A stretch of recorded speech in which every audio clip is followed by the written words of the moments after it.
And the reason they could do it as a private company is because they had a monopoly protection. So they were part of AT&T, and Mm. T, and they were, I guess, found themselves in the position to be the only person providing, only company providing telephone service. And they were the world's biggest company at their peak. So this was a huge economic effort employing, I think it was tens of thousands of people.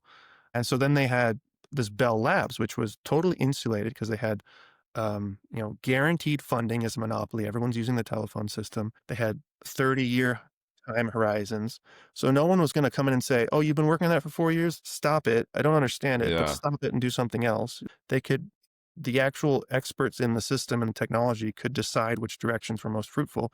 But it wasn't Mm. just open. It wasn't like just come up with something cool. It was like very specific to the mission of improving communications. So Hmm. when when you first did a voice telephone signal, you had a copper wire and you had attenuation and you had losses. So it was hard to hear the other person. So you needed these amplifiers. So someone had invented the vacuum tube, which was an amplifier. And so that was brought into Bell Labs and they built it up. But then vacuum tubes were fragile. They would break every once in a while. So you needed something more reliable. So then they had a whole bunch of people over many, many years looking at alternative approaches. So they had physicists, material scientists, engineers, environmentalists, all in the same place with, basically enough funding for 25,000 people to be working on this stuff at its peak, right? It's just mind blowing.